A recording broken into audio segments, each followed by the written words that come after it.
waxaa habeenkii xalay casho sharaf sagootina loo sameeyey guddoomiyaha ururka xoreynta onalif mudane cabdiraxmaan sheekh mahdi iyo safiirkii hore ee dalka kenya u fadhin jiray botswana maxamed mukhtaar ayaa casho sharaf sagootin ah loogu sameeyey xaafadda soomaalida ay u badan tahay mayfir ee magaalada johannesburg ee dalka koonfur afrika. sagootintan ay soo qabanqaabisay jaaliyadda soomaalida ee magaalada johannesburg ayaa waxaa ka soo qayb galay jaaliyadda qaybaheeda kala duwan oo isugu jiro waxgarad, aqoon-yahano, siyaasiyiin, culumaawdiin. labada mas-uul ayaa u mahadceliyey jaaliyadda soomaalida ee magaalada johannesburg. dibadda u qaxay meel walba adduunka ilaa New Zealand ilaa waxaan ugu tagay Alaska kuwa nibiriga ugaarsanaya jaaliyadda Soomaaliyeed ee badda galaan 6 bilood ku maqnaanay marka adduunka waan ku firirnay taana waxaad ka arkaysaa dadka Soomaalida runtii badbaado qayb bay ka ahaayeen wixii ku dhacay ummadda Soomaaliyeed inay qayb ka qaataan noloshoodii dhaqaalahoodii marka idinkuna qaybaad ka South Africa meelaha ugu muhiimsan idinkana waan idin hambalyeynaya kaalintaad ka qaadateen badbaado ummadda Soomaaliyeed taa waa guud ahaan annagu haddaan nahay dowladda deegaanka Soomaalida ogaadeen waxaan ugu bixinay oo loo bixiyay taariikhdii gumaysiga nagu bixiyay weeye UN kana ayda taala magacaas yaala mid labaad sayidkii Soomar laaga wad ogtiin jidar baa lagu asaasay 1942 laaga waxay ku guuleysatay Soomaalinimadan maanta aan haysanay dareenkan inay abuurto waxay naga yar duwan yihiin oo ayagu waxay ku fiicnaayeen gumaysi cadaan wada qabsaday kana wada tagay 300 sano boqortooy ah sheeganaysa male awood baa lagu dagaalamayaa ma la kala saray cid oran karta anagu boqortooy aan ahayno waxa weeye nabi sallallahu baan ka soo dhalnay ma jirto marka ayagana inay baraarooban dhaqaalahooda hormaro gobolkooda hadda way ku guuleysteen oo maanta devolution baa ka dhacay Kenya marka inay maamulkooda hagaajiyaan dalkooda dhisaan waa rajaynaa ku ayagana waan garab taaganahay marka ummadda Soomaaliyeed meel joogtaba yani shucaacayna anaga naga baxay oo gobnimo doonka ah waxaan doonaynaa inuu gaaro aan waxsiino dagaalka aan ku jirnay waxaa jiray maamullo Ethiopia la shaqeeyo dhibaato noo geystay dad badan baa u qaatay marka Soomaaliyeed waxna yeeshay qolyaan u sheegay maanta laga bilaabo qarri joqodo galbeedka Soomaali galbeed ama ogaadeen wiilka ku dhaawacma weeraan $20,000 baa lagu keenay Nairobi laga daweynay ama Hargeysa la soo marnay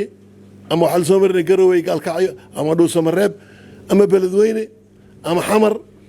ama Kismaayo halkaas ka soo galay shacabka Soomaaliyeed hadayna taageersan Nairobi la degan dhulkaas Soomaali baa degan waxaan xasuustaa reeruhu gurigooda ku qarin jireen ayaga awood ma aan leeyahay $20,000 maalmaan bixin waxa soo dhoofinay soo kaxaynay ee waliba istaalada laftooda ku daweynay waa qofka soo dhaawac lama geen karo ilaa Kenya oo daweynay ummadda Soomaaliyeed baahay kulliin bayna salaamu calaykum waqti dambana waa la joogaa anna hadal minigu dheereynay laakiin waxa waay muhiimadda waxa waay inaynu la wada hadlo walaalayaal horta marka koowaad mahad weyn baa inii celinayaa sidii aad noo sharafteen oo aad noo soo dhaweyseen oo ani hadda waxaan joogaa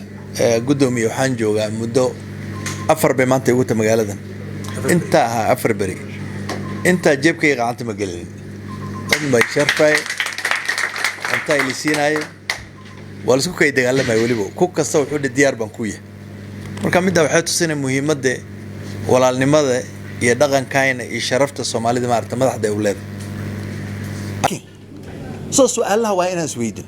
marka qaryadan meejan magaalada ku nool ina midowdiin baan rabaa ina bish mushtarka ama aragtay lanka traders batiin the next level waa ina manufacturers and noqotiin industries hadda ku dadka Kenya jooga the first Somali elite were drivers the second Somali elite were teachers soldiers were ahead the third Somali elites are doctors lawyers professors the biggest Somali elites are businessmen now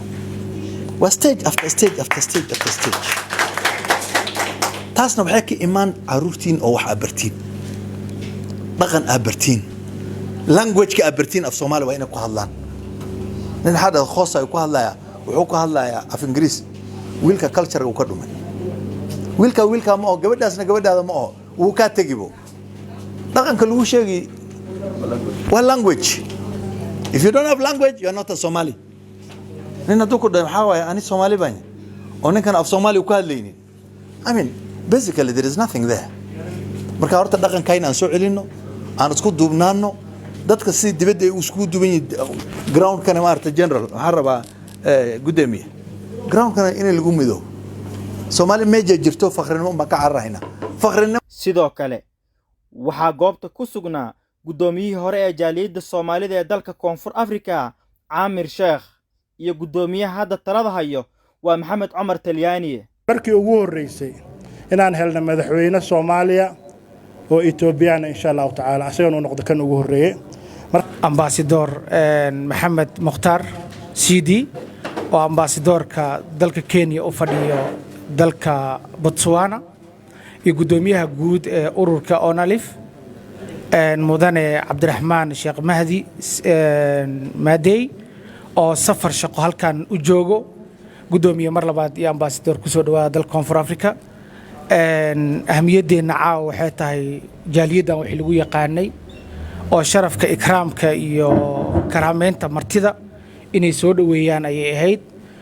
jaaliyad idin jecel Soomaalidu shanta Soomaaliyeed isku dhaf u tahay sharafay noo tacaaw inaan hor fadhiiso adoo dal kale matalayo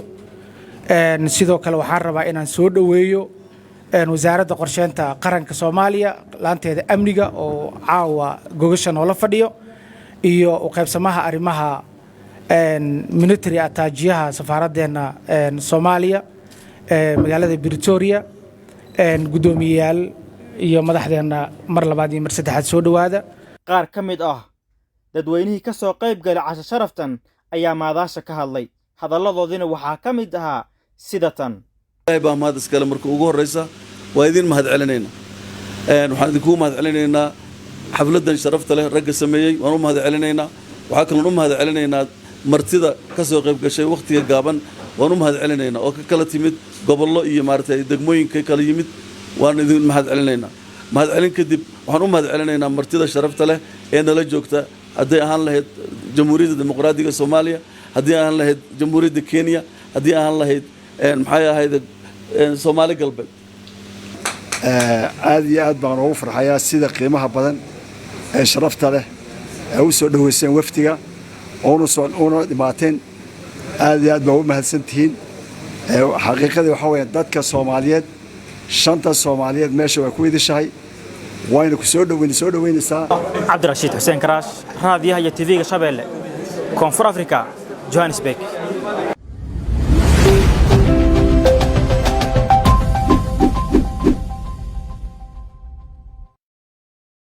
ku dooro xirmada billaha unlimitedka adeega dhamays xawaare sare iyo qiimo jaban ku shuba $15 oo kaliya oo hel unlimited data internet iyo ku hadal aan ka dhamaanayn muddo bil ah